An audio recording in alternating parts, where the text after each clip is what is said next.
پہلی بات تو یہ نوٹ کر لیجئے کہ یہ سورہ بقرہ کے دوسرے رکوع میں جو ذکر ہے وہ صرف منافقین کا نہیں ہے، بلکہ جو تمثیلیں دی گئی ہیں وہ کفار کے لیے بھی ہے، ایک تمثیل کفار کے لیے ہے اور ایک منافقین کے لیے۔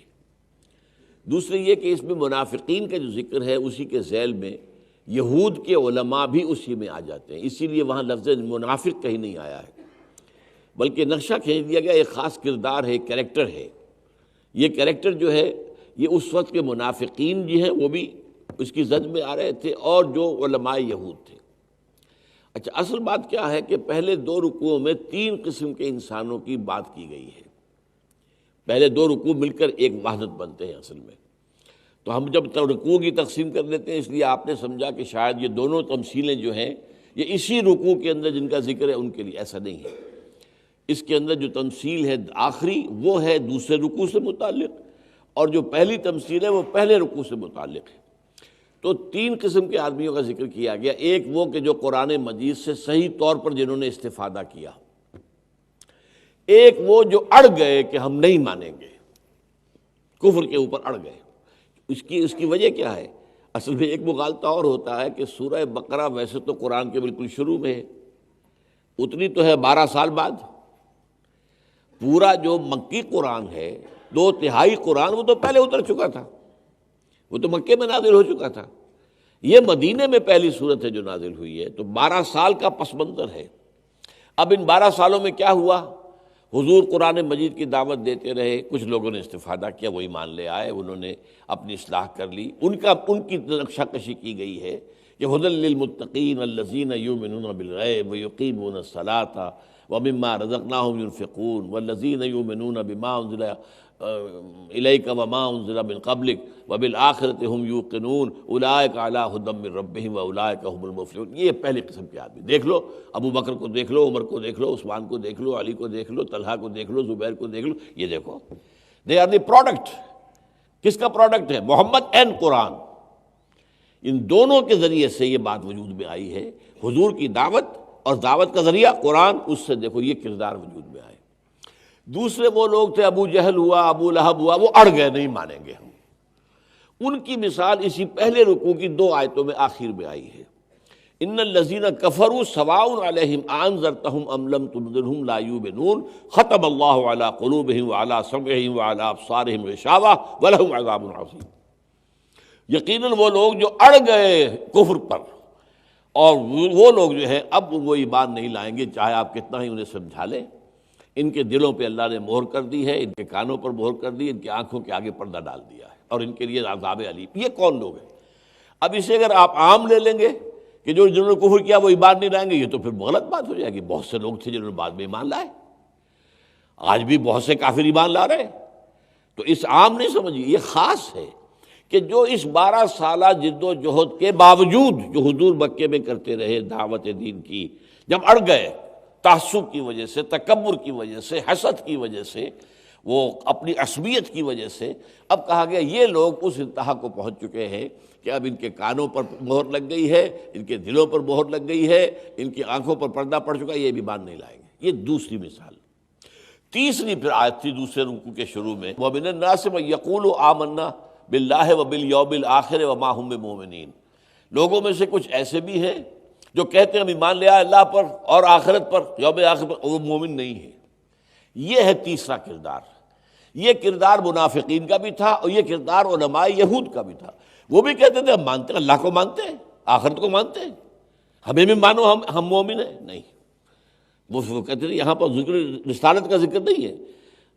وَمِنَ النَّاسِ مَن يَقُولُ آمَنَّا بِاللَّهِ وَبِالْيَوْمِ الْآخِرِ وَمَا هُم بِمُؤْمِنِينَ۔ یہاں پہ رسول کا ذکر نہیں ہے۔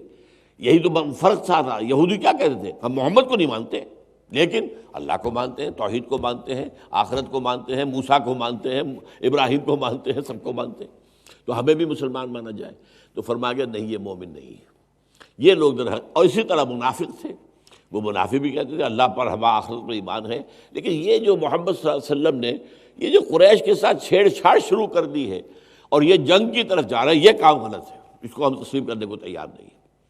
تو یہ ہے اصل میں ان دو کے لیے تمثیلیں آئی ہیں۔ ایک کفار کی تمثیل کیا آئی ہے، اس کو یوں سمجھیے کہ ایک جگہ پر رات ہے، تاریکی ہے اور بہت اندھیرا ہے، کہیں کچھ نظر نہیں آ رہا ہے، تو کچھ لوگوں نے ہمت کر کے اور کسی شخص نے یا کسی کچھ لوگوں نے لکڑیاں جمع کی، آگ جلائی.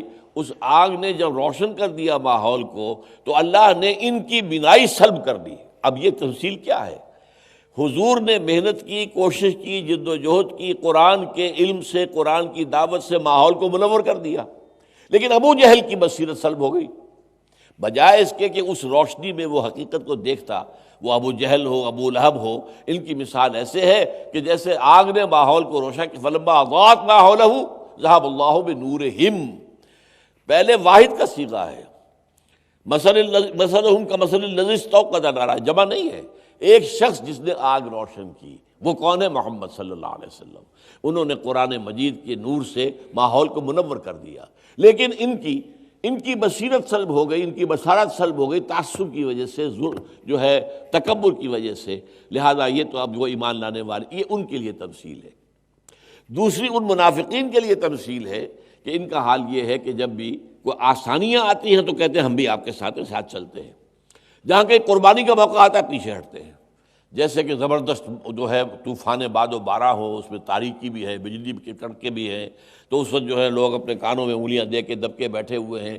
ذرا کو روشنی ہوتی ہے، بجلی چمکتی ہے تو دو چار قدم چل لیتے ہیں، پھر چھٹک کے کھڑے رہ جاتے ہیں. یہ منافقین کا کردار ہے کہ جب ماحول آسان ہوتا ہے، کوئی امتحان نہیں، کوئی آزمائش نہیں، کوئی جنگ کا موقع نہیں، کوئی ان سے پیسے جو ہیں وہ صدقات طلب نہیں کیے جا رہے، تو ٹھیک ہے ہم بھی آپ کے ساتھ ہیں، نمازیں پڑھ رہے ہیں، یہ کر رہے ہیں، وہ کر رہے ہیں، سب ہے. لیکن جب کہیں آزمائش آتی ہے تو ٹھٹک کر کھڑے رہ جاتے ہیں، چل نہیں سکتے. اگر اللہ چاہتا تو ان کا نور بھی بالکل سلب کر لیتا، لیکن جو اس حالت میں رہنا چاہے اللہ کہتا چل ٹھیک ہے تم اسی حالت میں رہو. اللہ کی سنت یہ نہیں ہے کہ پھر اگر کوئی شخص درمیان میں لٹکنا چاہے تو اسے یقیناً ایک طرف کر دے، ٹھیک ہے لٹکے رہو. اسی کو آگے چل کر کہا گیا مذبذبین بین ذالک لا الہ ہؤلاء ولا الہ ہؤلاء. یہ تو مذبذب ہیں دو گروہوں کے درمیان، نہ ان کے ساتھ نہ ان کے ساتھ. اب نہ وہ کفار کے ساتھ رہے تھے نہ مسلمانوں کے ساتھ تھے. تو یہ ہے اصل میں اس سورہ بقرہ کے پہلے دو رکوعوں کے اندر مضامین کی ترتیب. اور اس میں بس وہی غلطی جو آپ نے کی ہے وہ اکثر لوگ کرتے ہیں کہ وہ دونوں تمثیلوں کو منافقین پہ چشمہ کرنے کی کوشش کرتے ہیں، وہ غلط ہو جاتی ہے بات.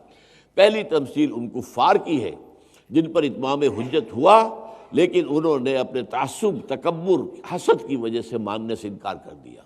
تو ماحول تو منور ہو گیا ہے اور بہت سے لوگ اس روشنی کے اندر جو ہے وہ دیکھ رہے ہیں.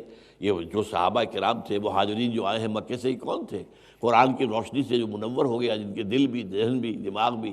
اور وہ جو لوگ وہ رہ گئے وہ تھے، ان کے بارے میں فرمایا کہ اب وہ اس حد کو پہنچ گئے ہیں کہ اب آپ خواہ کتنا ہی سمجھائیں، یہ اب ماننے والے نہیں.